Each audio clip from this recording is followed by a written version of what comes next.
The gun went off before Ida Reed could finish her sentence. The bullet screamed past her left ear and buried itself in the post behind her, and the splinter of pine wood that caught her cheek drew a thin line of blood that she refused to acknowledge. She stood perfectly still in the space between two walls of armed men, her wool skirt dusty from the road, her dark hair loose from its pins, her amber eyes moving slowly from one side to the other with the kind of calm that either belonged to the bravest person in the territory or the most reckless. In 1878, in the Badlands of southeastern New Mexico, there was not always a measurable difference between the two. I told you she was a spy. Clay Greer's voice cracked like a whip across the dry air. He was standing on the rise to her left, his men spread behind him in a ragged line, rifles raised, sweat cutting clean rivers through the trail dust on their faces. Clay Greer was the patriarch of the Greer outfit, a cattle dynasty that had terrorized the lower Pecos River basin for 15 years. He was a large man gone to a particular kind of hardness, gray at the temple and iron in the jaw. She's been riding between us and Boone's boys for 3 weeks. You think that's coincidence? I think, Ida said, and her voice carried across the flat ground with remarkable steadiness, that if I were a spy, I would have chosen a better hiding place than the middle of a road between two camps with a loaded wagon and a mule named Archimedes. Nobody laughed, but 2 of Greer's men glanced at each other, and that was something. On the opposite rise stood Monroe Boone. He was not a man who was easy to overlook even at a distance. He stood 6 feet and 2 inches of sun-hardened rancher, his hat pulled low, a rifle loose in his right hand that he had not yet decided to raise. His family's land bordered Greer's along 30 miles of contested fence line, and the dispute had been burning for 4 years, through 2 dead ranch hands, 1 burned barn, a poisoned water source, and enough legal filings to paper both courthouses in Lincoln County. The Boone outfit was smaller than the Greers but tighter, and Monroe ran it with the particular focus of a man who had inherited both a birthright and a blood feud and had decided, somewhere along the way, that he intended to survive both. He was watching the woman in the road. He had been watching her for 3 weeks, in the way a careful man watches something he cannot yet classify. She had appeared in the territory pulling a wagon loaded with dry goods, medicinal supplies, bolts of cloth, tool parts, and an assortment of items that the nearest supply town, which sat a punishing 2 days' ride away, had been chronically failing to stock. She had set up at the junction crossroads and traded with anyone who came. She had not asked questions about the feud. She had not taken sides. She had simply been useful in a place where being useful was the most reliable form of currency. But now she was standing in the killing ground between the 2 outfits, and both sides had their guns out, and Monroe Boone was doing arithmetic in his head at considerable speed. "Get out of the road," he called down to her. "This does not concern you." Ida turned and looked up at him. Even from across the distance he could see her expression, and what it said was that she found his suggestion profoundly inadequate. "It concerns me," she said, "because you are both about to make a catastrophic business decision." Greer made a sound low in his throat. "Business. She talks about business while men are about to die." "Men dying is very bad for business," Ida said. "And in my experience, bad business is something I am professionally obligated to address." That was the moment Monroe Boone lowered his rifle, not all the way, but enough. He would think about that later, about why he did it, and he would decide it had been because the woman had said something so strikingly logical in the middle of so much illogic that it had simply cut through. He would be right about that, but he would also be missing part of the answer.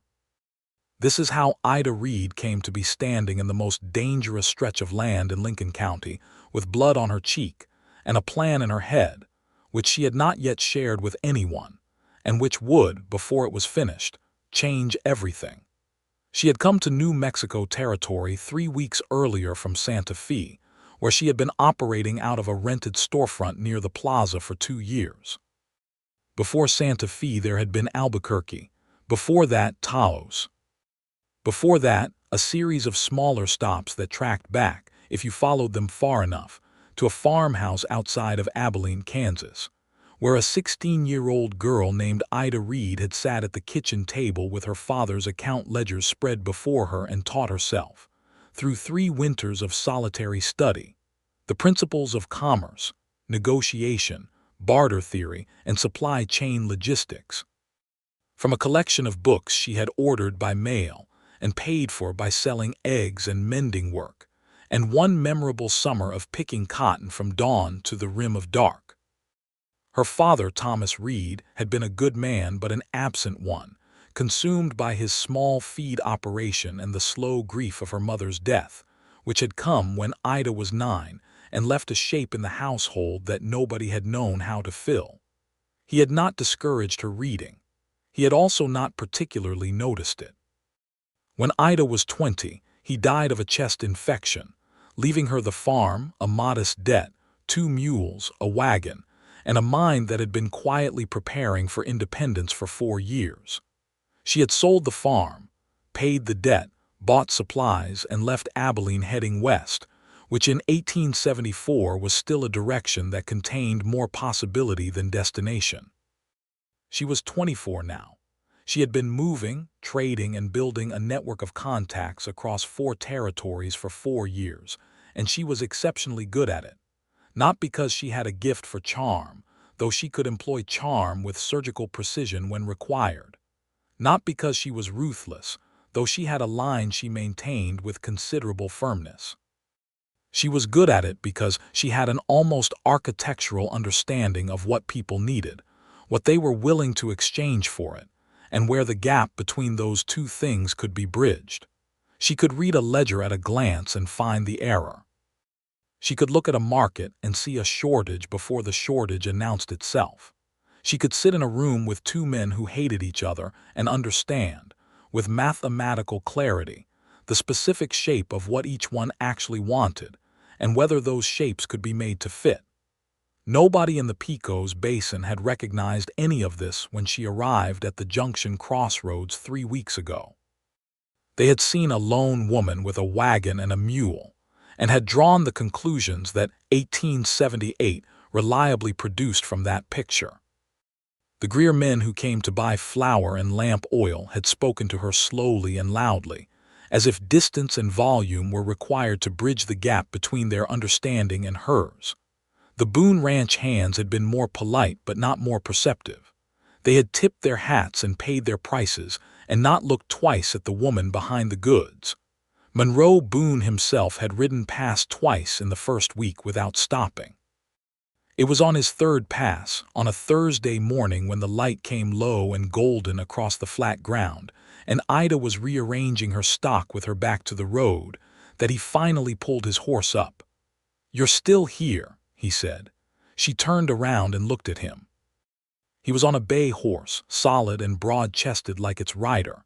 He had a working man's hands and a careful man's eyes, and he was looking at her with an expression she could not immediately read, which was unusual. "I am still here," she agreed. "Most traders don't stay more than 2-3 days, too much risk." "The risk has been adequately priced into my margins," Ida said. There was a pause. He looked at her. She looked back. "Monroe Boone," he said, and touched the brim of his hat. "Ida Reed," she said. "Are you buying something or just passing through?" He bought a box of rifle cartridges, 2 pounds of salt, and a bottle of laudanum for a ranch hand who had taken a bad fall 2 weeks earlier and was still struggling with the pain. He paid in silver, the correct amount, without haggling. As she wrapped the laudanum in a square of brown paper, she noticed him looking at the organization of her wagon, the way she had sectioned it by category and size, the efficiency of the arrangement. "You're organized," he said, and there was something in his voice that was not quite a question. "I have found," she said, "that organization is the difference between profit and loss on a mobile operation." He looked at her directly then, and she saw him reevaluating something. She had seen that look before. She had learned over 4 years not to help it along. People generally arrived at the right conclusion faster when you let them do the arithmetic themselves. "I'll be back," he said. "The cartridges will keep," she said. He came back the next day. He did not buy anything. He rode up in the middle of the afternoon with the kind of deliberateness that said he had made a decision on the way over. He dismounted, tied his horse to the wagon wheel, and sat down on the supply box she kept near the rear gate. "I want to ask you something," he said, "and I want you to tell me the truth." "I generally prefer truth," Ida said. "It simplifies the accounting. Are you here because of the feud?" She set down the jar of turpentine she had been examining for cracking around the seal. She turned to face him fully. "I am here because this junction is 17 miles from the nearest supply point and there are two large outfits within 10 miles and nobody was serving them. That is a market inefficiency. I correct market inefficiencies." "That is not a denial," Monroe said. "No," Ida agreed. "It is not. I am aware of the situation between your family and the Greers. I am aware of it the way a person who has been camped at this junction for 12 days and has talked to approximately 40 men from both sides is aware of it. I am not here because of it, but I am thinking about it." "Thinking about what exactly?" "About whether there is a solution." Monroe Boone was quiet for a moment. A dust devil spun itself up out of the flat ground 30 yards away and collapsed. "People have been trying to find a solution to this for 4 years," he said. "2 men are dead. My brother lost 2 fingers when a Greer man knocked over a lantern in his bunkhouse. Everybody in Lincoln County is tired of it, and nobody can stop it." "Most solutions fail," Ida said, "because they approach the problem politically, as a question of pride and territory and who was right to begin with. I am not interested in who was right to begin with. I am interested in what each party actually needs, and whether those needs can be structured into an agreement that makes fighting more expensive than cooperating." Monroe stared at her. It was not the stare of a man who was dismissing her. It was the stare of a man who had just heard something that matched no existing category in his experience and was trying, with genuine effort, to fit it in somewhere. "You think you can broker a peace between the Greer outfit and mine?" he said. "I think I can try," Ida said, "but I need you to tell me something first." "What? What do you actually want? Not what you would say in front of your men, not what your lawyers have argued. What do you actually want at the bottom of it?" The question sat in the air between them. Monroe turned his hat over in his hands twice, a gesture she would come to recognize as his version of thinking hard. "I want my water back," he said finally. "Greer dammed the creek 3 years ago, upstream. My south pasture dried out. I lost 60 head that summer, and I can't run cattle on that range anymore. I want the dam broken, and I want the water rights settled legal and formal so no one can do it again." "That's a specific, solvable problem," Ida said. "Greer wants the east fence line," Monroe said. 80 acres of Boone land. My grandfather homesteaded it, but the original survey was done in a hurry and there is a legitimate dispute about the boundary. I have never agreed to give it up because giving it up felt like losing." "But if you had the water," Ida said. Monroe's jaw tightened. He was doing the same calculation she had already done. "The east pasture is dry land," he said slowly. "Not good for much without the water. If the water were restored, then the 80 acres is less valuable to you than it currently feels," Ida said. "'Cause right now it represents the only thing you haven't given up. If you have the creek back, the math changes. Greer would never agree to break his own dam." "He would," Ida said, "if the alternative is more expensive than breaking it." Monroe Boone looked at her for a long time.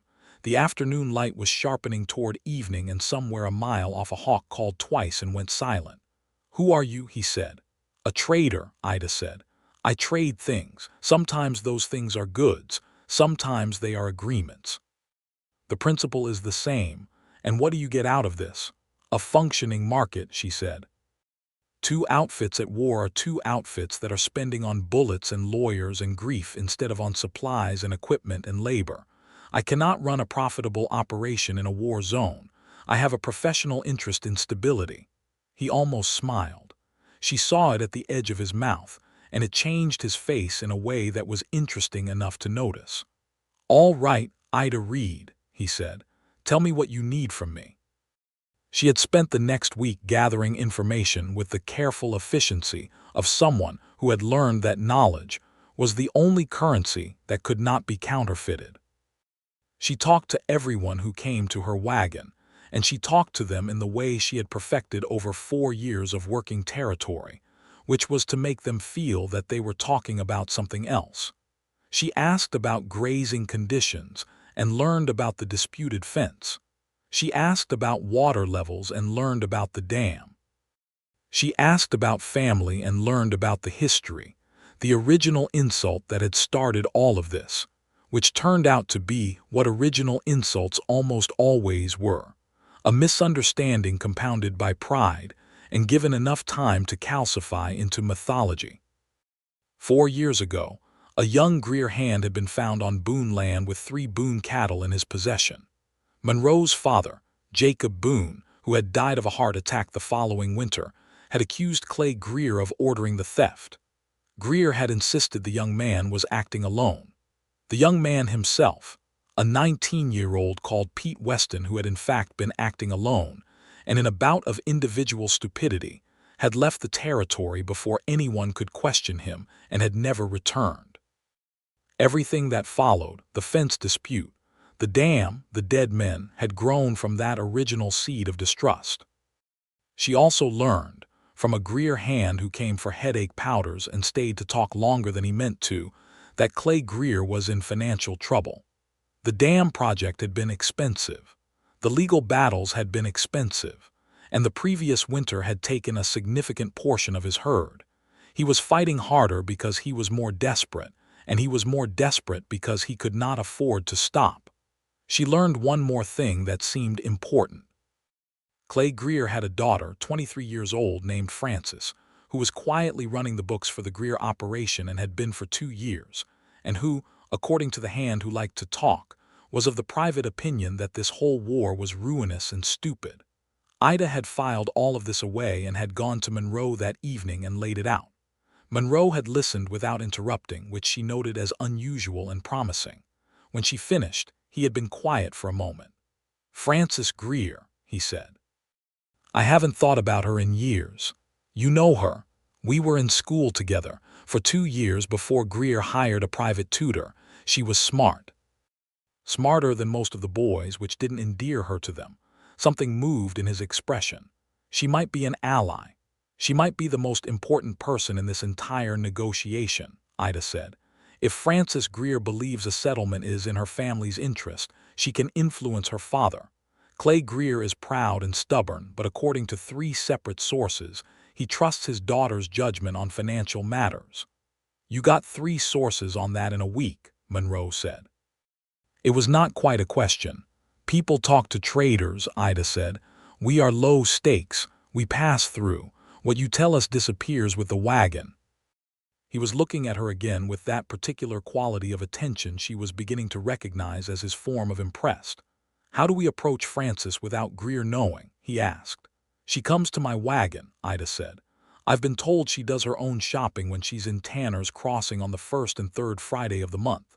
The next Friday is 4 days out. If she is who I think she is, she will stop at my wagon because my prices are better than the general store.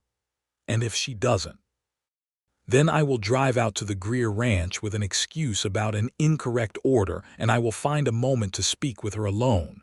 She paused. "But she will stop." Frances Greer had stopped.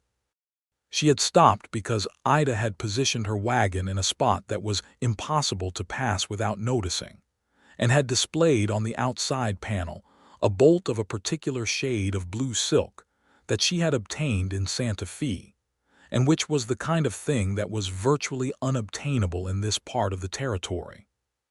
Frances had pulled up her horse, examined the silk, and bought 3 yards of it, and in the 15 minutes that followed, Ida Reed had established, with quiet precision, that Frances Greer was exactly who her sources had said she was. She was a woman of considerable intelligence who was trapped in a situation she had not chosen, holding together a financial operation that was genuinely in trouble, and who had the capacity to see the cost of the war with the dispassion of someone who had to account for it in real numbers on a real page. "Your father's legal expenses for the past 3 years," Ida said, at the end of what had appeared to be a conversation about dry goods pricing, "must be running close to $3,000. Frances Greer went still.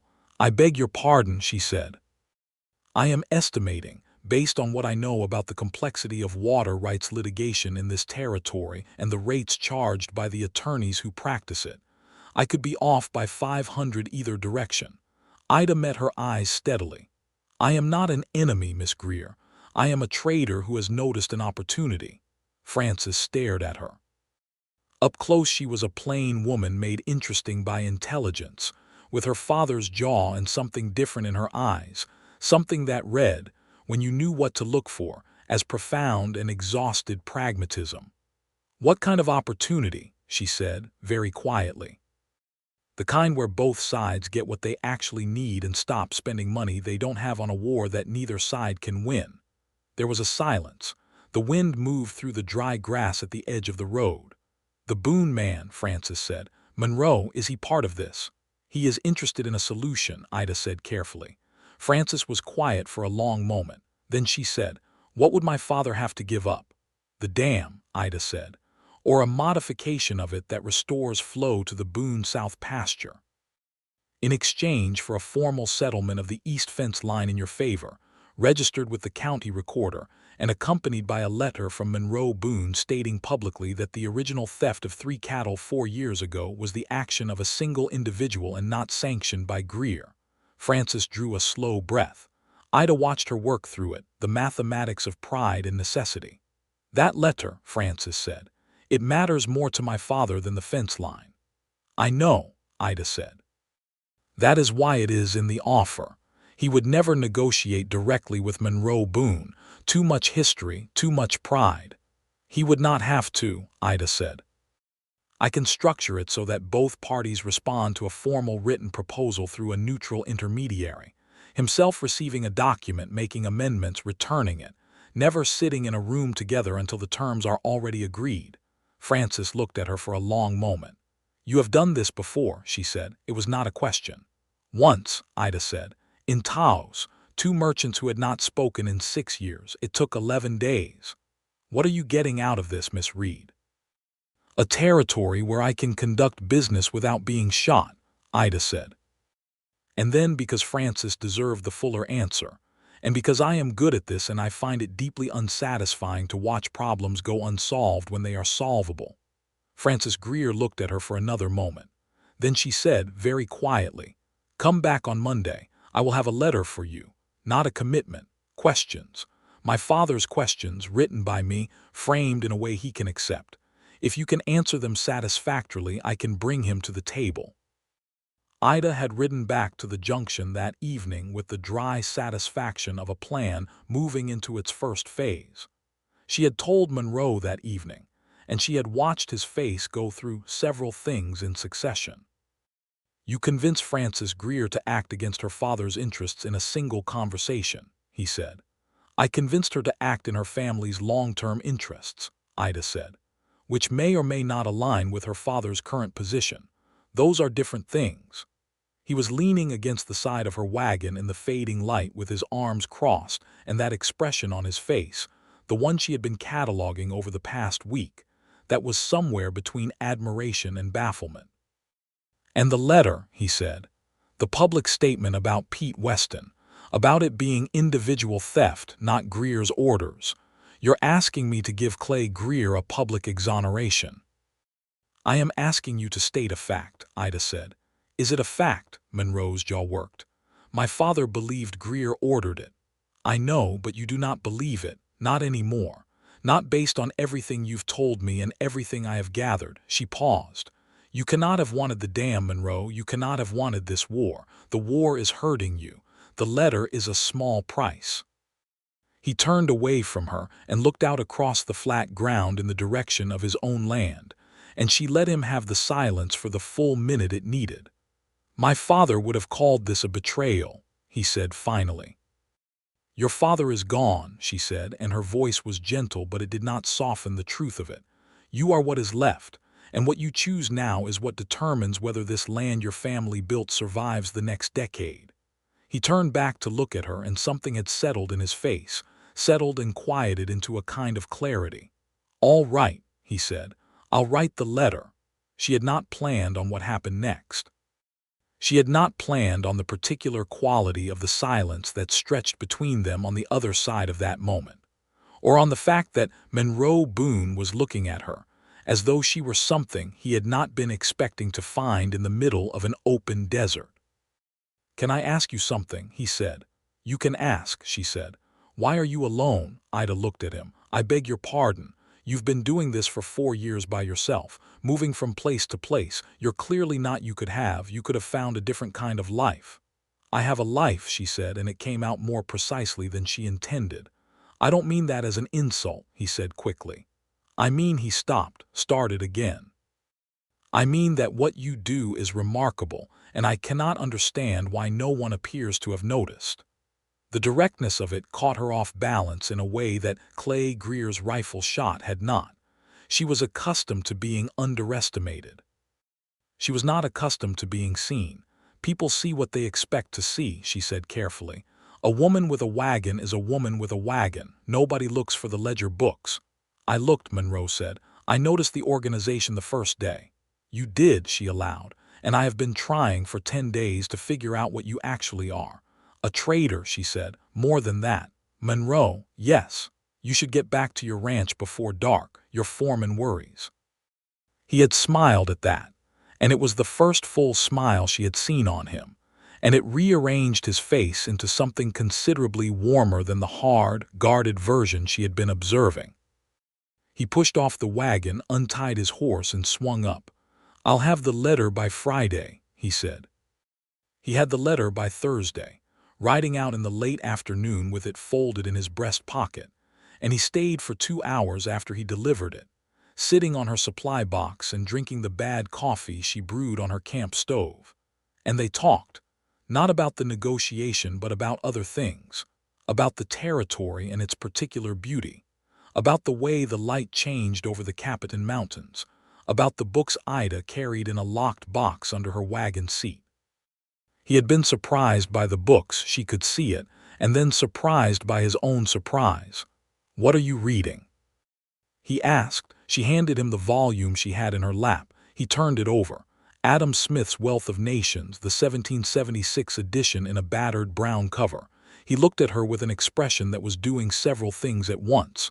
"You are reading the foundational text of modern economic theory," he said. "I have read it 4 times, she said. "I find it clarifying." He handed it back carefully. "My mother had books," he said. "She died when I was 12. Nobody read them after that. They are still on the shelf in the front room."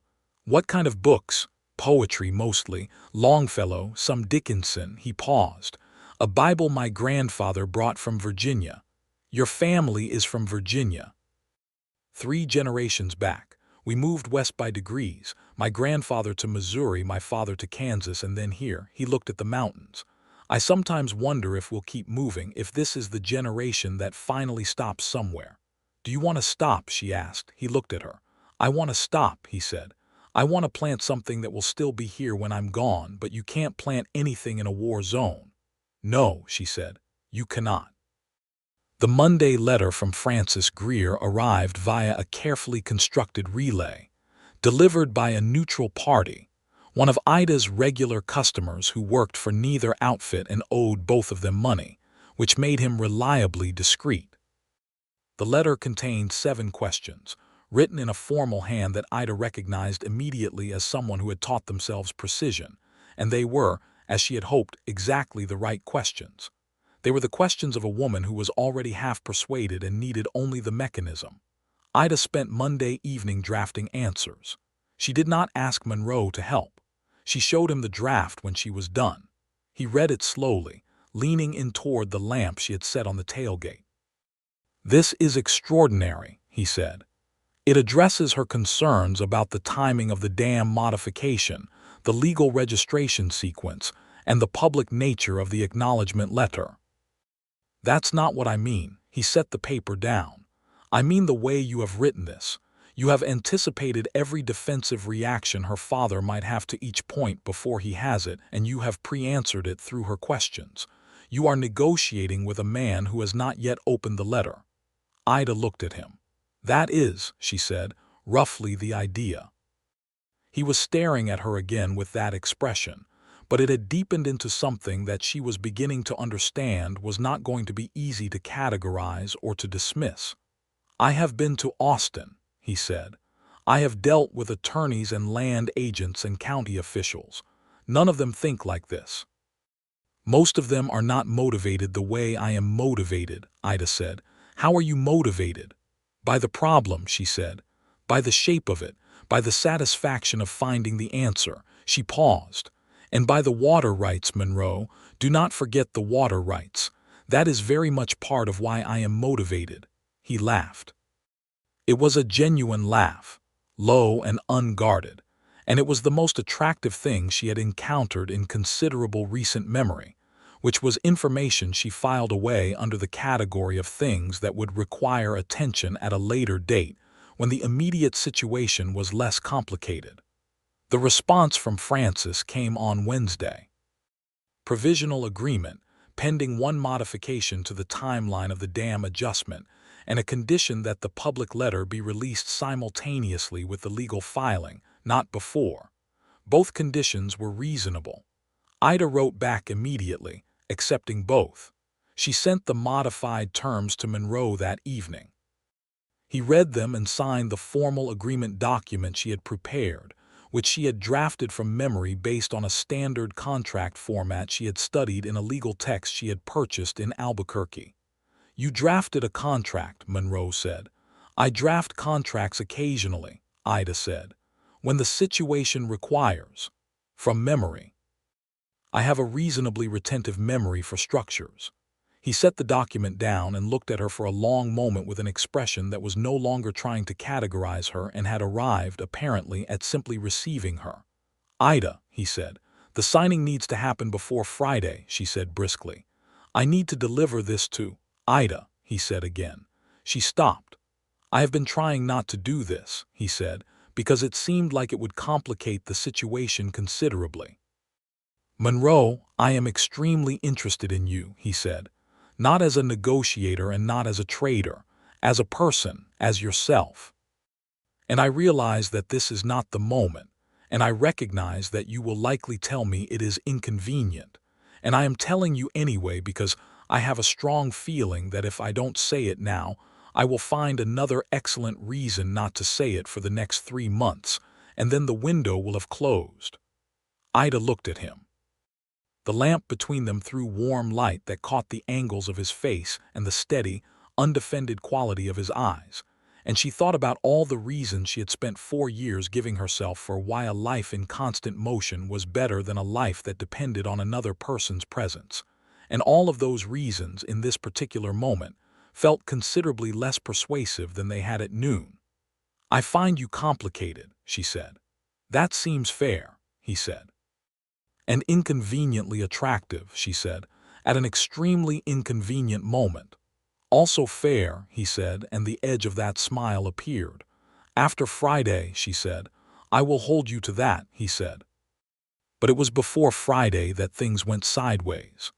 On Thursday morning, a Greer hand named Tully, who was known for a short temper and a long memory, showed up at the junction crossroads, having gotten into a situation in Tanner's Crossing that involved whiskey and a story he had half heard about secret meetings. He had put together a version of events that was not accurate but was recognizable as a distorted echo of reality, and he had gone directly to Clay Greer with it. Greer, who had not been informed of Francis's negotiations, because Francis had correctly assessed that her father needed to arrive at the agreement through the document and not through the conversation, reacted to Tully's story with the full force of a man whose sense of betrayal was already primed and waiting for exactly this kind of trigger. He had dispatched men to both roads. He had sent for Monroe Boone under a pretext.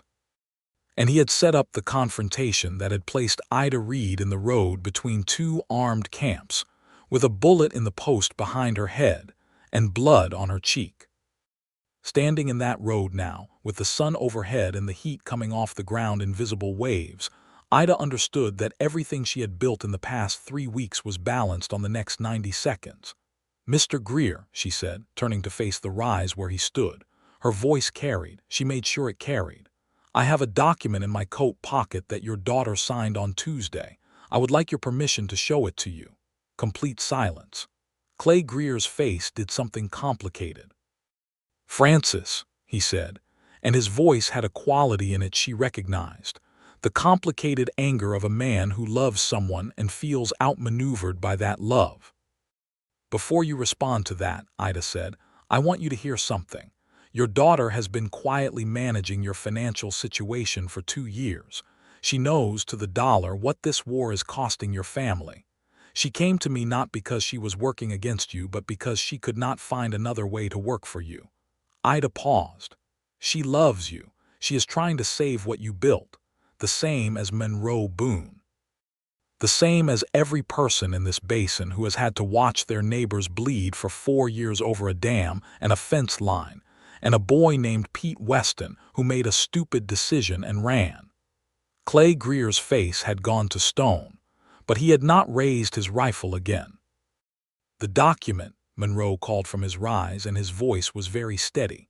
Show him the document, Ida. She reached into her coat pocket with careful deliberateness, making sure her movements were visible to everyone, and withdrew the folded papers. She held them up. She walked 3 steps toward the Greer rise and placed them on the flat top of the fence post nearest to her. I am not going to walk up there, she said. I am a neutral party, and I am going to stay in the neutral ground. But that document contains every term that Francis helped me structure, every protection for the Greer name, and the letter from Monroe Boone that publicly clears your family of the theft accusation. All of it signed and witnessed. Greer stared at the fence post. He stared at it for a long time. Francis appeared at the edge of the Greer line. She had been there, Ida realized, for some time, standing back.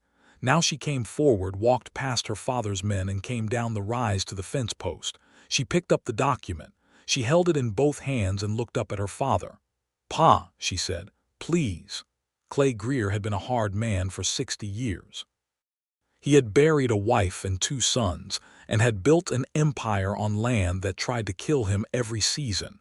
He was not a man accustomed to yielding. He came down the rise. He walked to his daughter and took the document from her hands. He read it.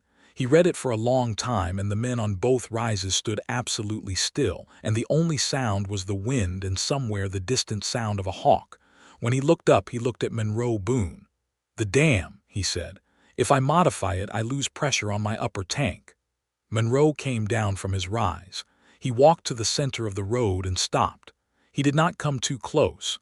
He stood at a reasonable distance. I have a hydraulic engineer coming from El Paso in 6 weeks, Monroe said.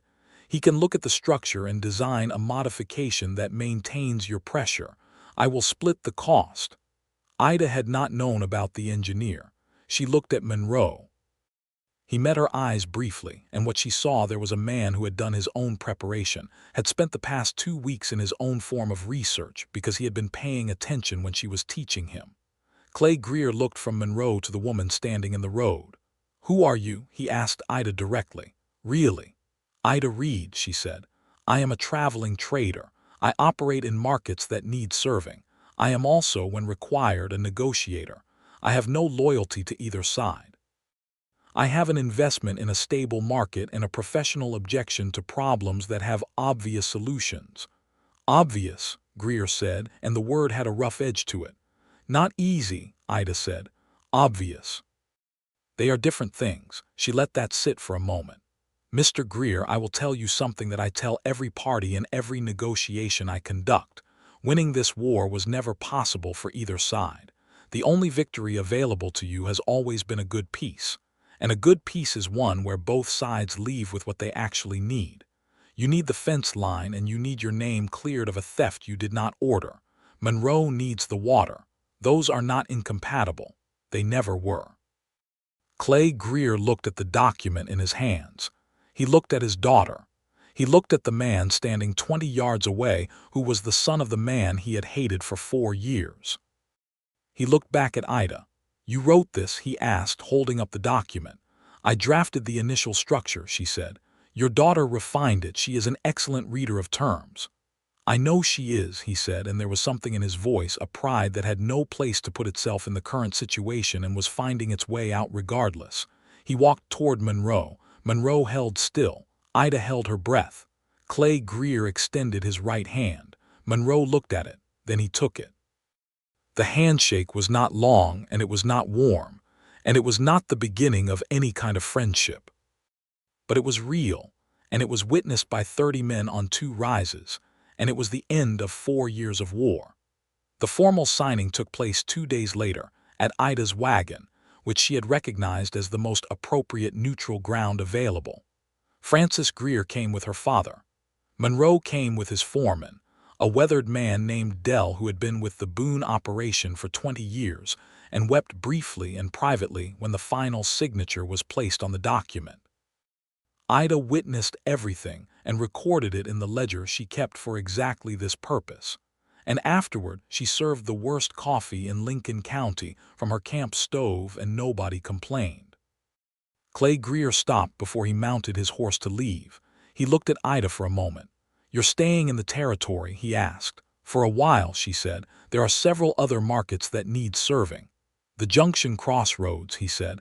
"That land is mine, technically. It has been used as a waypoint. Nobody ever developed it. I would consider a fair arrangement if a trading post were to be established there." Ida looked at him. This was unexpected. She considered it for exactly the time it required. "I would need a proper structure," she said. "A building, storage." "There's a man in Tanner's Crossing who builds," Greer said. "Goes by Patterson. He is reasonable." "I appreciate the offer," Ida said. "I will think on it." Greer nodded and rode away. Frances caught Ida's eye as she turned her own horse, and what passed between them in that look was the particular understanding of 2 women who have done difficult work together and know exactly how difficult it was. Monroe waited until everyone else had gone. He sat on the supply box by her wagon and watched the dust of the departing horses settle. "You didn't tell me about the engineer," Ida said. "You didn't tell me about the letter existing until Tuesday," he said, and there was a smile at the edge of it. "We were both doing research," she said. "We were both trying to solve the same problem from different angles," he said, "which is interesting." She was cleaning up the coffee things and she paused and looked at him. "Friday," he said. "It is Saturday," she said. "Technically Friday passed at midnight," he said, "so the window has already opened." She set down the pot. The morning was clear and very still, the kind of stillness that follows the end of something significant, and the mountains to the west were so sharp against the sky they looked cut from tin. "Monroe," she said. "Yes. What are you actually asking me?" He stood up from the supply box and walked toward her, and he stopped when he was close enough that she had to look up slightly to meet his eyes, and what she saw there was everything that had been building for 3 weeks, honest and completely unguarded. "I am asking whether you would consider staying," he said. "Not in the Greer arrangement, not in any particular place. I am asking whether you would consider staying somewhere near where I am. Because I have not been able to think about anything else for 2 weeks, and I am a practical man, and I have to address things that affect my operations." Ida's mouth curved at that. "You have categorized me as something that affects your operations." "You have affected everything," he said, and the simplicity of it was the most effective thing he could have said. She was quiet for a moment. The practical part of her mind was doing the accounting. 4 years of solitude, 4 years of motion, the particular freedom of needing no one and the particular loneliness of the same. The offer from Greer. The Junction Crossroads 17 miles from Monroe Boone's ranch.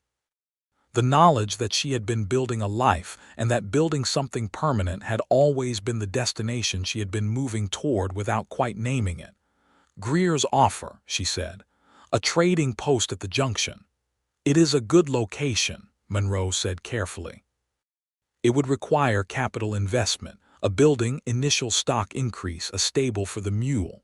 "I have capital," Monroe said. "Not a great deal, but some. The south pasture, once the water is restored, will start producing again within a season."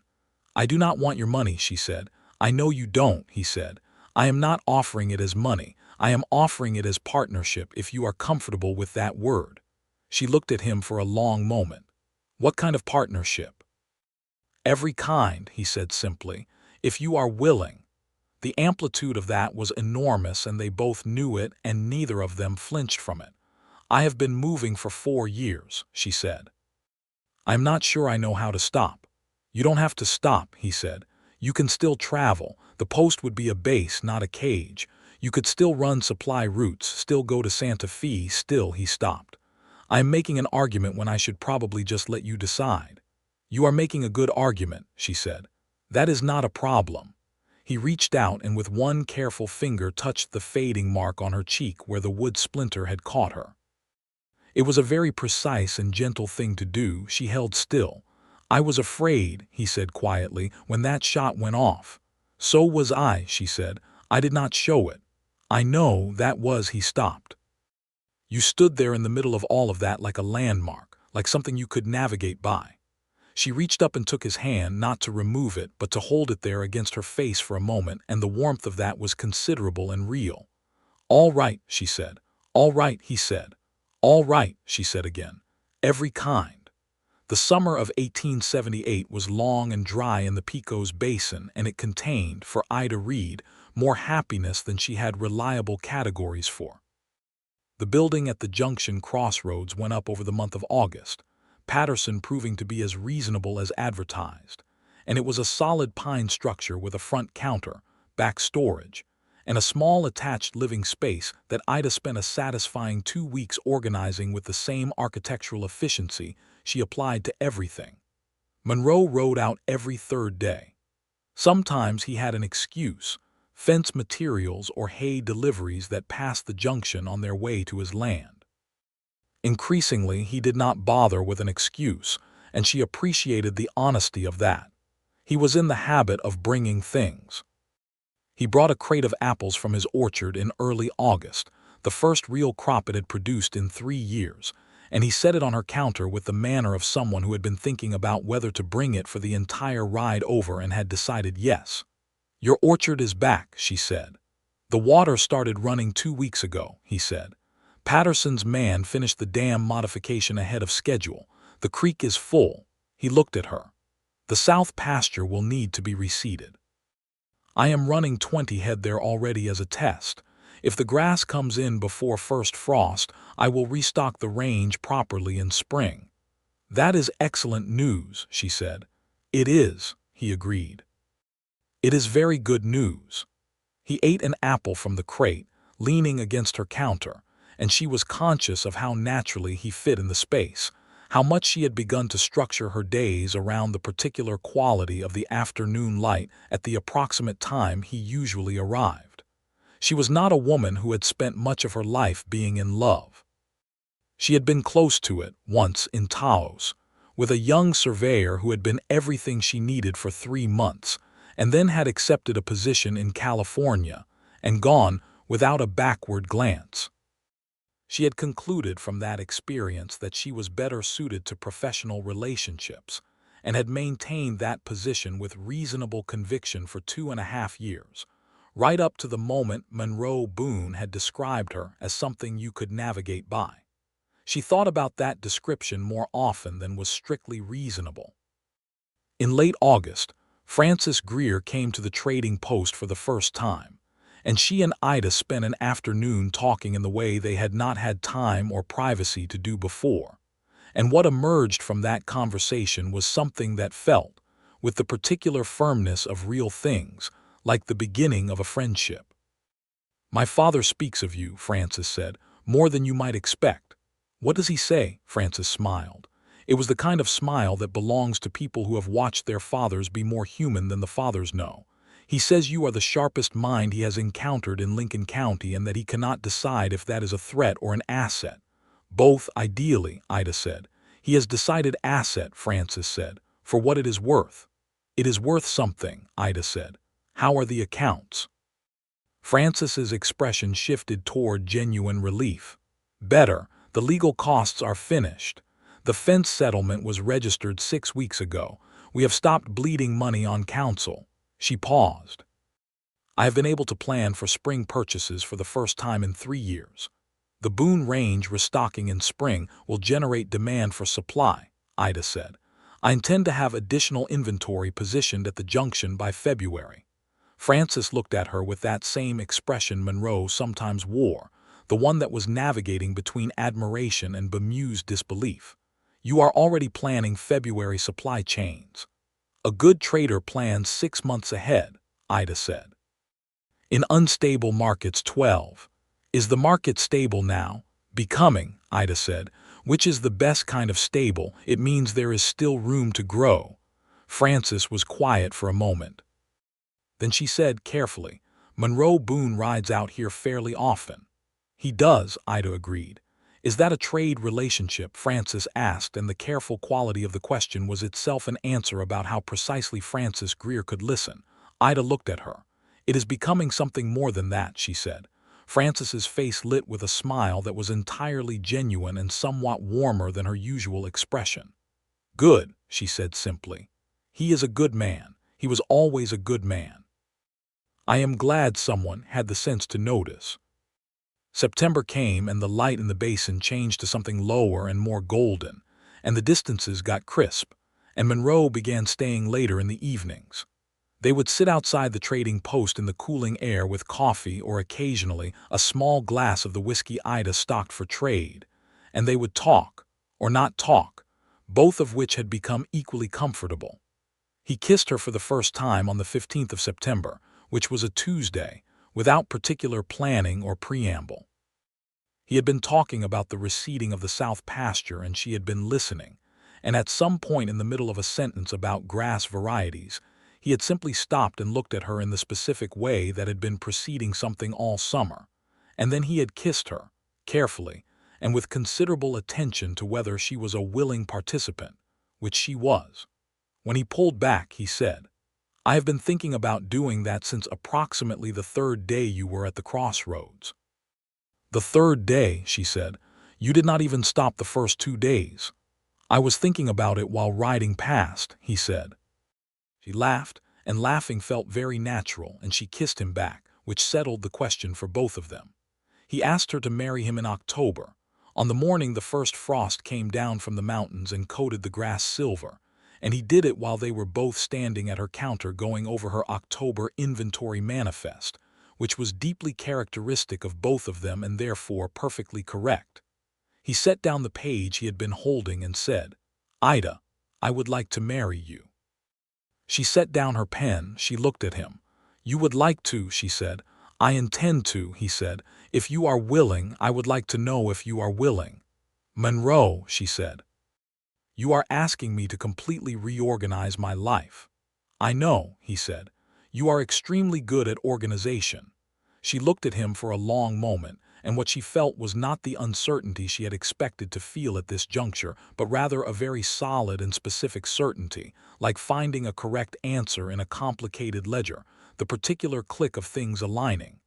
Yes, she said, I am willing. He came around the counter and took her face in his hands, and the kiss he gave her was the warmest thing the trading post had ever contained, and she thought, with the part of her that was always noting things, that this was an extremely good October. They were married in November, in Tanner's Crossing, at the small church that served the basin, with Dell the foreman and Francis Greer as witnesses, and approximately 40 people from both former rival outfits filling the pews in a configuration that would have been entirely impossible 6 months earlier, and which Ida noted privately as the most successful outcome of any negotiation she had ever conducted. Clay Greer attended. He sat in the third row and did not smile during the ceremony, but shook Monroe's hand afterward with the force of a man who had arrived at a position through sheer reluctant logic and intended to hold it. Monroe held Ida's hand through the whole reception, which was held at the Tanner's Crossing Saloon because it was the only space large enough, and he held it with the particular grip of a man who has found something important and is paying full attention to the fact of having it. The trading post was hers. They had talked about this at length, carefully, and Monroe's position had been clear and consistent.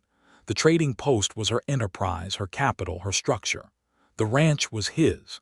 They would maintain both. She would run routes when routes were needed.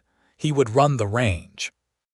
They would meet at the junction crossroads, which was, as she had noted to him once, precisely midway between her operation and his. Efficient, he had said, with that smile. Always, she had said. The winter of 1878 into 1879 was cold in the basin, but not brutally so, and the trading post did well.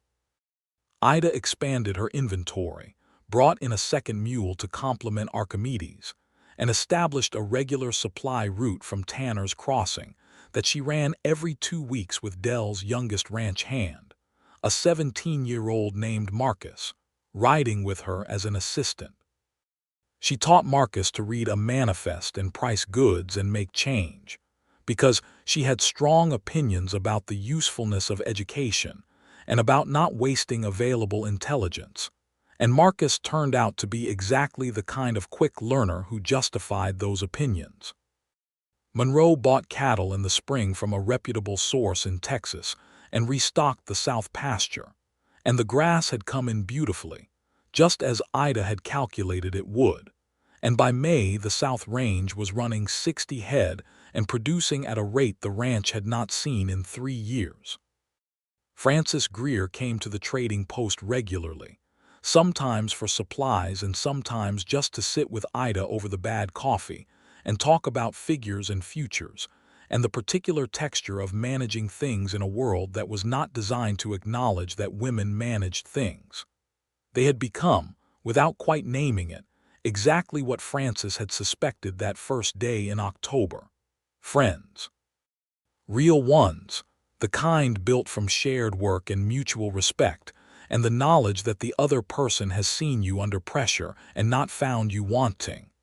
In the summer of 1879, Ida discovered she was pregnant. She had suspected it for 3 weeks before the evidence became unambiguous, and she had spent those 3 weeks doing a thorough and pragmatic assessment of what this meant for her business operations, her supply schedule, and her current arrangement with Marcus, and she had restructured all 3 before she told Monroe. She told him on a Sunday evening when he had ridden over and was sitting outside in the summer dark with a mug of coffee. "I am pregnant," she said.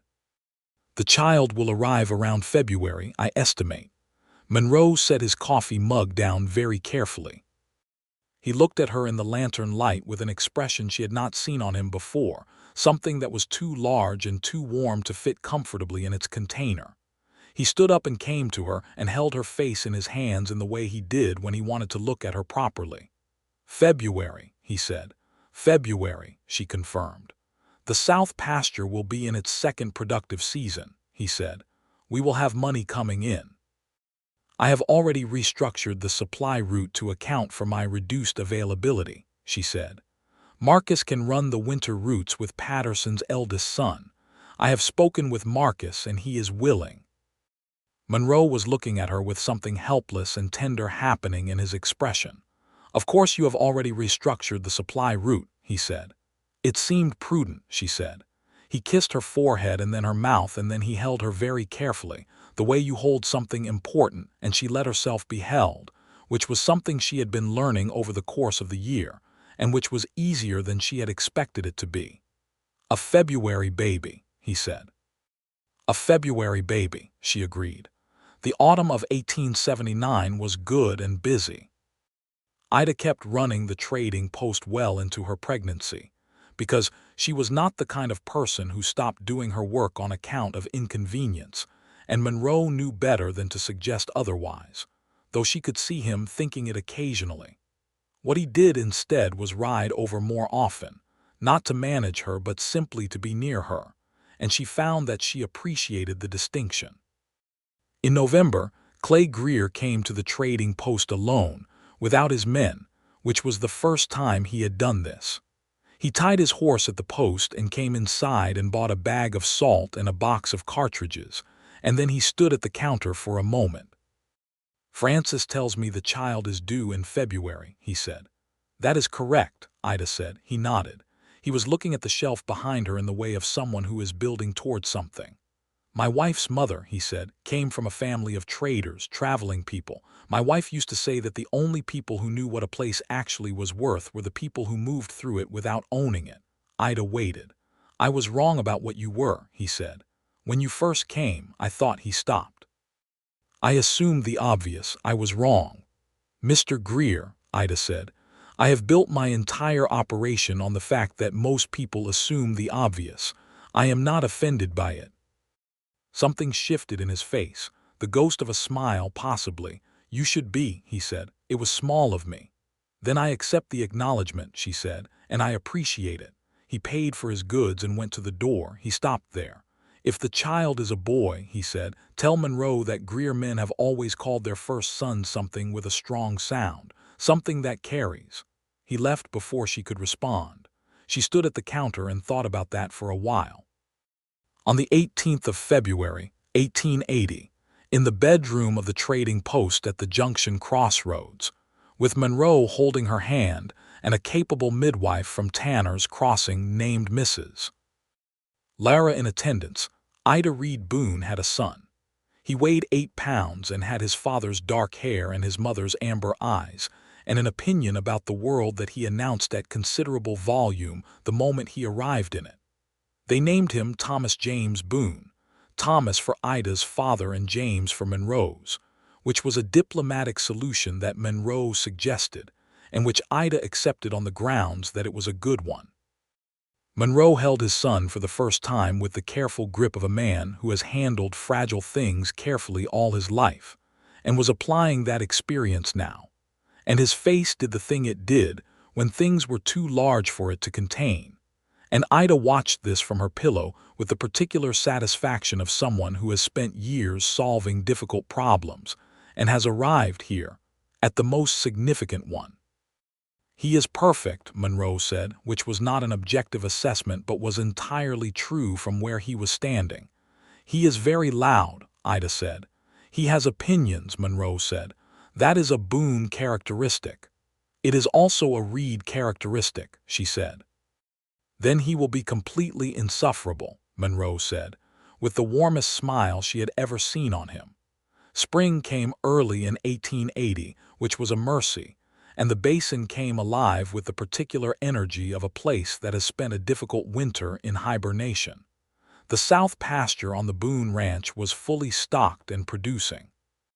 The trading post at the junction had expanded to the point where Ida had written to a wholesaler in El Paso to establish a formal contract, which was the kind of relationship that meant she had graduated from traveling trader to established merchant, a categorization she accepted with quiet satisfaction. The Greer and Boone outfits did not become friends in any warm or social sense. The history between them was too long and too scarred for that. But they operated in the same basin, with a functional mutual respect that included, occasionally, shared labor during branding season, and a single joint purchase of water infrastructure equipment that the hydraulic engineer from El Paso had recommended to both outfits simultaneously, and which it made obvious economic sense to acquire together.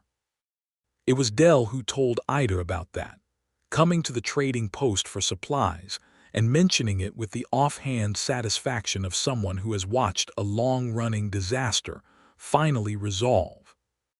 Never thought I'd see Boone and Greer men working a fence together, he said. How did it go? Ida asked. Nobody died, Dell said. And at the end of the day, one of Greer's hands helped pull a Boone steer out of a ditch it had gotten stuck in and nobody made a thing of it. That's more than I expected.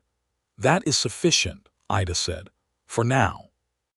In the summer of 1880, Ida received a letter from a trader she knew in the territory to the west, a woman named Constance Bright who ran a supply operation out of Tucson and who had heard, through the kind of network that women in the frontier built through necessity and maintained with care, about the peace at the Pecos Basin. The letter was 6 pages long and contained a proposal for a supply partnership that would extend Ida's reach into Arizona territory. Ida read it twice, made notes in the margin, and put it on the shelf to think about for a week, which was her standard practice with significant decisions. She told Monroe about it at dinner, which was the meal they now shared most evenings at the trading post, because the trading post was slightly more central to both their operations and because Ida made better use of a kitchen than Monroe did, which was a domestic fact they had arrived at empirically and without drama. Monroe read the letter. He set it down. "Tucson," he said. "Partnership would not require me to relocate," she said. "It would require 2 extended supply runs per year westward, potentially 3. Marcus is capable of running the post in your absence," he said. "He is," she agreed. "He has been for 6 months." Monroe looked at her. "You want to do this?" "I think it is a natural expansion of what I have built," she said. "And yes, I want to do it." He nodded slowly. "Then you should." She looked at him. "That is all. What else would I say?" Some men would have considerably more to say. "I am not some men," he said, and it was not said with any particular pride, just as a statement of fact. "You built this operation. You are good at it. You are going to keep building it because that is what you do and who you are, and I knew that when I asked you to marry me." He paused. "I would ask only that you take Dell's man with you on the long routes, not because you need protection, but because the desert has practical hazards that are not about danger from people." "I was already planning to take Marcus," she said. "Good," he said. She wrote back to Constance Bright the following week, accepting the partnership with 3 amendments to the proposed terms, all of which were improvements on the original structure, and all of which Constance Bright accepted by return letter with a note that said simply, "I have been told you have a gift for this. I see the reports were accurate." Thomas Boone, at 8 months, was an exceptionally opinionated baby who had already demonstrated his mother's capacity for sustained, focused attention, and his father's absolute physical stubbornness. He could not yet walk, but he was working on it with an intensity that bordered on professional, pulling himself upright on every available surface and standing, swaying, with the concentration of a man reading a contract. Monroe watched him do this one evening and said quietly to Ida, "He is going to be relentless." "Yes," Ida agreed. "He gets that from you." "He gets it from both of us," she said. "We should be careful about the things we criticize in him, because most of them are the things we most rely on in each other." Monroe looked at her. "That is a very wise thing to say. I think about it sometimes," she said. "What we are teaching him without knowing we are teaching him." "What do you want to teach him?" Monroe asked. Ida thought about this for a moment.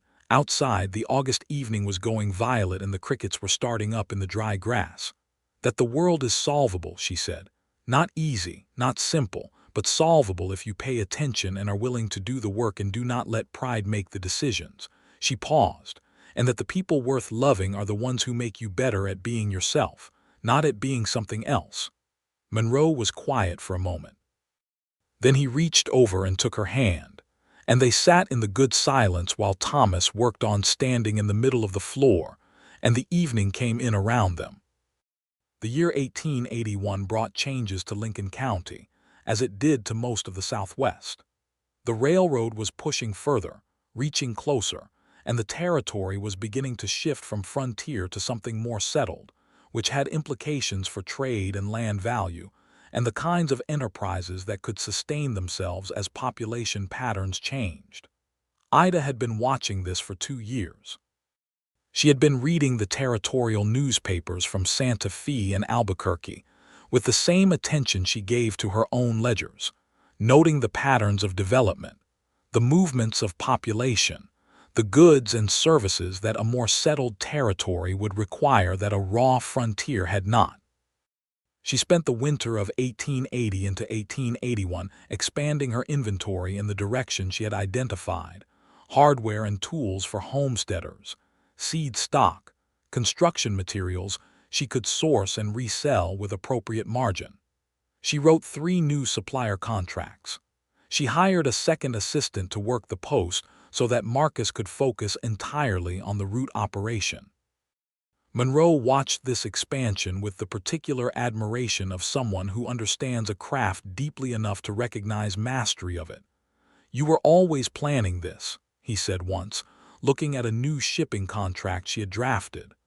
I was always planning something, she said. The specifics required the information I could only get once I was here. How far ahead do you plan? Depends on the domain, she said. Supply routes 6 months, infrastructure investments 2 years, the arc of the whole operation, she paused. 5 years, maybe more. What I am building here does not look finished yet. What does it look like when it is finished? She considered this seriously. A proper mercantile, she said. A real building in Tanner's Crossing, with the junction post as the satellite. A supply network that goes from Santa Fe to Tucson. A reputation that means when someone in this territory needs something, they know where to send for it and they know they will get a fair price and honest measure. Monroe listened to this. Then he said, "That is a significant enterprise." "It is," she agreed. "You need capital." "I am accumulating it," she said. "The partnership with Constance Bright is already generating income above projections. In 2 years, I will have enough for the Tanner's Crossing building." Or, Monroe said slowly, "the South Pasture expansion I have been planning will be funded by a good cattle year and I will have capital available." She looked at him. "Monroe." "I know," he said. "Not charity, partnership." "The same word we used at the beginning." "The same word," she agreed, and she held his gaze for a moment. "But only if the numbers work for you independently. I will not build on your risk." "The numbers work," he said. "I have had 2 good years. I have been careful. It works." He met her eyes. "Let me do this, Ida. You planned the negotiation that gave me my water back. Everything I have built since then traces back to that. Let me invest in what you are building. I want to." She looked at him for a long moment, and what she saw was the same thing she had seen from the beginning. A man of complete sincerity, offering something not as a man who needed to feel dominant but as a man who understood value and wanted to put it somewhere that mattered. "All right," she said. "All right," he said and smiled. By the end of 1881, Thomas was nearly 2 and walking with complete confidence and an alarming turn of speed, and Ida was expecting again. She had told Monroe on a November evening with the same directness she brought to everything, and his face had done the same enormous thing it had done the first time, warm and slightly helpless, and he had held her the same careful way. "When?" he asked. "June," she said. "The range will be fully staffed by June," he said. "I can be here." "I know you can," she said. "Ida, I know," she said. "I know." They had arrived, over 3 years of marriage, at a particular fluency with each other's incomplete sentences, which Ida regarded as one of the more elegant accomplishments of their partnership. She knew what he was trying to say, which was something large and grateful and imprecisely worded, and he knew she knew, and that was sufficient. The second child arrived in late June of 1882, in the same bedroom, with Mrs. Lara back in attendance and Monroe holding Ida's hand with the same fierce steadiness he had brought to the first time, and it was a girl. She was smaller than Thomas had been, quieter about her arrival, with wide dark eyes that took in the room with what appeared to be measured assessment. "She is already judging all of us," Monroe said. "She has a right to," Ida said. "She has just done something very difficult." They named her Clara Josephine Boone. Clara for Monroe's grandmother. Josephine for no one in particular, but because it had a strong sound, as Clay Greer had once suggested, and because both of them felt it suited her. Thomas, upon being introduced to his sister, examined her for approximately 30 seconds, and then returned to what he had been doing, which was attempting to disassemble a gear mechanism Ida had given him from a broken clock, because keeping Thomas occupied required either constant novelty or very complex objects. Frances Greer came to see the baby on a July afternoon, bringing a quilt she had made herself over the winter, a beautiful thing in blue and white that was far more accomplished than Frances ever mentioned. "She looks like you," Frances said, looking at Clara. "She looks like herself," Ida said. "She has been perfectly clear about that from the first hour." Frances laughed and looked at Ida with the warmth of 3 years of friendship. "You look well," Frances said. "You look," she searched for the word. "Rooted, you look rooted." Ida considered this. "I am," she said. "I did not expect it to feel the way it feels." "What does it feel like?" Like finding the correct position for something in the ledger, Ida said. After a long time of looking, Francis smiled and looked around the room, at the organized shelves and the manifest books and the baby in the cradle and Thomas's clock project spread across the floor and Monroe's hat on the hook by the door. "The trading post is thriving," she said. "My father bought 3 barrels of salt from you last month." "I gave him a volume discount," Ida said. "He deserved it for the volume." "He talks about you," Francis said again. "He still cannot decide if you are a threat or an asset." "That is exactly where I like him," Ida said. The Tanner's Crossing Mercantile opened in the spring of 1883. It was a proper building, timber-framed, with a broad front porch and a sign that read Reed Boone Mercantile in letters that Ida had specified and that Monroe had arranged to be painted by a sign man from Roswell. It was not the most beautiful building in Tanner's Crossing, but it was the most useful, which was the distinction Ida had always cared about more. The opening day brought nearly everyone within 20 miles, drawn by the combination of good prices, well-sourced goods, and genuine necessity. Clay Greer came and bought enough supplies for a month's operation on the ranch, paying a fair price without negotiating, which Monroe told Ida afterward was the closest Clay Greer had ever come to a public endorsement. "He did not negotiate," Monroe said. "He did not," Ida agreed. "In 3 years of trading with you, I have never seen him not negotiate." "He was making a statement," Ida said. "What statement?"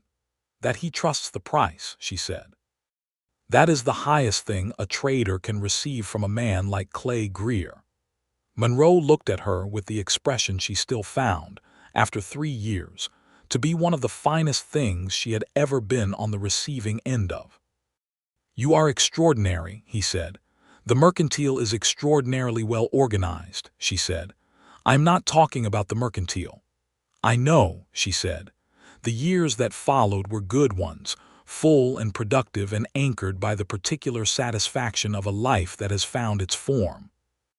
Ida ran the mercantile and the supply network, which by 1885 reached from Santa Fe to Tucson through the partnership with Constance Bright, which had grown from an exchange of letters to a genuine commercial alliance between 2 of the most effective traders in the Southwest Territory.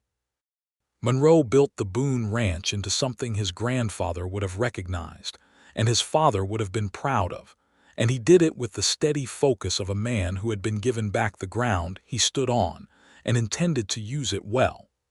The South pasture ran 200 head by 1885. He hired 6 permanent hands, including Marcus, who had stopped working for Ida after 2 years and had gone to work for Monroe, because he had discovered that he loved cattle with the same intensity that Ida had taught him to love ledgers, and Monroe had given him responsibility commensurate with his ability. Thomas Boone at 7 was everything they had predicted at 8 months, relentless and focused and possessed of opinions that arrived fully formed and were not easily dislodged. He had already learned to read a trading manifest from his mother, and had already learned to judge cattle from his father, and he moved between both sets of knowledge with the confidence of someone who has always understood that different kinds of intelligence belong to the same underlying enterprise. Clara at 5 was quieter and more watchful, with a precision in everything she did that Monroe recognized, in the way of a man watching something he has observed before, as her mother at 5-4 years of hard-won practice.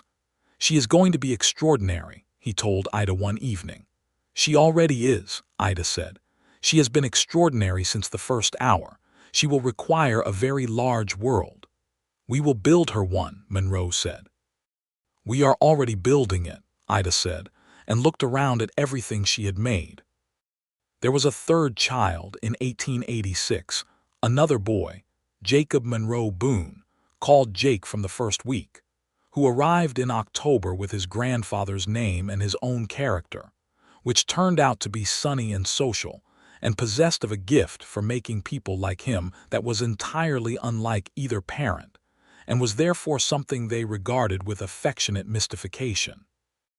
Dell came to see the new baby, older now and moving more slowly, and he held the infant with the practiced ease of a man who had been through this before with the older two, and had by now accepted that the Boone household produced children with the same reliable efficiency as it produced well-run operations. "Third one," he said. "The boss is going to need a bigger spread." "The spread is adequate," Monroe said. "For now," Dell said, and winked at Ida, who accepted this assessment. The late 1880s in New Mexico Territory carried the particular energy of a place approaching statehood, that particular combination of possibility and nostalgia, the sense that things were changing into something more permanent, and that the moment of the raw frontier, for all its cost and difficulty, was closing. Ida felt this in her supply patterns, in the kinds of goods people were requesting, in the way the territory was building itself into something with more layers. She expanded the mercantile twice. She brought in a second partner for the Tanner's Crossing operation, a capable young man named Henry Solis, who had been her assistant for 3 years, and had learned the business with the thoroughness of someone who understood it was a complete system, and not a collection of individual tasks. She went to Santa Fe twice a year for purchasing, and 3 times made the longer journey to El Paso to negotiate directly with the wholesale suppliers whose relationship she had spent years cultivating. Monroe accompanied her to El Paso once, in 1887, and she watched him move through those negotiations with the interest of a teacher observing a student who has long since become a practitioner. He knew how to read a contract now. He knew where the margins were and how to identify a term that looked neutral but was not. He had learned all of this from watching her, and he had never pretended otherwise, which was one of the things she loved most about him. She still loved him with the particular vividness that had characterized it from the beginning, not the breathless kind of love that belongs to the very young and very new, but something more durable and more interesting, the love that knows what it has and values it with full information. She loved his steadiness, which was not the same as predictability. She loved the way he listened, which was the way a serious person listened, with his whole attention. She loved that he had never, in 9 years, tried to reduce what she was to something more comfortable to stand next to. He loved her in kind. She knew this not because he said it often, though he said it, but because of the evidence, which she found more persuasive than declarations. He had invested in her mercantile without conditions. He had supported every expansion, every route, every partnership, every time she had chosen the larger possibility over the safer one. He had raised their children to understand that their mother's work was work, and important, and worth respecting, in an era when that was not the default position but a deliberate choice. On a September evening in 1889, 11 years after Ida Reed had driven her wagon to the junction crossroads of a war-torn basin and been overlooked by nearly everyone she encountered, she sat on the porch of the Tanner's Crossing mercantile with Monroe beside her and watched the light go down over the Capitan Mountains, which were the same specific shade of violet they had always been, reliable and vast. Thomas was inside helping Henry close the accounts. Clara was at the kitchen table with a book, because she read with the intensity of someone receiving sustenance. Jake was in the yard with a Greer boy his age named Samuel, the son of a Greer hand, and they were chasing something across the dry grass with the enthusiasm of 7-year-olds who have not yet discovered the concept of dignity. Ida looked at all of this. She looked at the sign above the door, Reed Boone Mercantile, weathered now but still clean and readable. She looked at Monroe's profile in the evening light, familiar and good. "Do you remember the junction crossroads?" she said. "The first week. I rode past twice before I stopped," he said. "3 times, she said. 3 times, he agreed. I did not know what to make of you." "Nobody did," she said. "I know," he looked at her. "I think about that sometimes, how easily I might have kept riding, how different things would be." "They would have been very different," she said. "I stopped because of the organization," he said. "The way the wagon was arranged. It suggested a very specific kind of mind." "And what did you think of that specific kind of mind?" she asked. "I thought," he said, that I had never encountered anything quite like it, and I was correct. She took his hand, which was not something she had done often in public before the past few years and which she did now naturally, as a woman who has come to understand that love is not diminished by being visible. Francis writes, she said, that there is a parcel of land coming available in the North County that would be excellent range. She thought you should know. Francis writes to you about land. Francis and I have a productive exchange of information, Ida said. We have for some time. Monroe looked at her with that expression. It had not changed over 11 years in its fundamental quality. She was still to him something he found remarkable, and she had learned over 11 years to let herself be seen that way without deflecting it. The North County parcel, he said. What does the water situation look like? Francis said there is a good creek, Ida said. She said she verified it personally. Because she knows, Monroe said, that I will not trust a water source without verification. Because she knows, Ida agreed, that the man who learned to care about water rights in the hardest way possible does not take them for granted. Monroe was quiet for a moment. The light was going fast now, the mountains darkening, the stars beginning to show in the east. Jake will need a pasture of his own someday, Monroe said. Jake will need several years of education first, Ida said, and then he can decide what kind of pasture suits him. Thomas will want the ranch. Thomas will want the mercantile and the ranch, she said. He has been very clear about this. He has strong opinions, Monroe said. He has good ones, Ida said. He gets that from both of us. Monroe squeezed her hand. Clara, Ida said, will want the world. She paused. I intend to give it to her, or at least teach her how to build it herself. The same way someone built it for you, Monroe said. Nobody built it for me, she said. I built it. But someone, she looked at him, helped me want to stay in one place long enough for it to matter. Monroe lifted her hand and pressed his lips to her knuckles, which was something he did rarely and which therefore carried the full weight of its rarity. Good, he said. I am glad I stopped at the wagon. So am I, she said. I would have been fine either way, but this has been considerably better than fine. Considerably, he agreed and smiled. And the smile was the same one she had first seen at the edge of his mouth on a Thursday afternoon 11 years ago, warmer now, settled into something permanent. Inside the mercantile, Thomas called something to Henry, and the sound of laughter followed it. Jake and Samuel were still chasing their mystery across the yard. Clara turned a page. The mountains finished going dark. Ida Boone, the traveling trader who had been overlooked by nearly everyone, who had driven into a war zone with a plan in her head, and a mule named Archimedes and a ledger that contained, if you knew how to read it, the blueprint for peace, sat on her porch in the last of the September light, and understood that she had built exactly what she had been building toward, a life of substance and intelligence and love, a life that was entirely and specifically hers, and she was not done building it. She never would be. That was the point. Behind her, the mercantile hummed with the quiet industry of a good operation well run. Before her, the mountains held their particular and enormous silence. Beside her was the man who had seen her when no one else had looked, not because she needed him to see her, but because being known, fully and correctly, by someone whose judgment you trust completely, is its own particular and irreplaceable kind of wealth.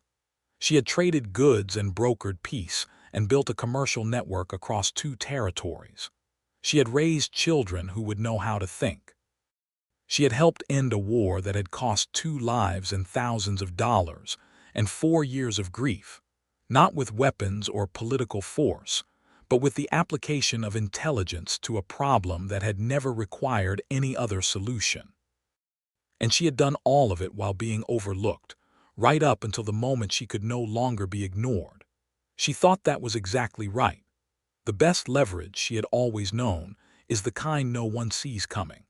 She held Monroe's hand in the dark and listened to the crickets starting up in the dry grass, the same sound they had always made, the same territory she had been moving through for years, arrived at last at the center of it, rooted and still and entirely at home.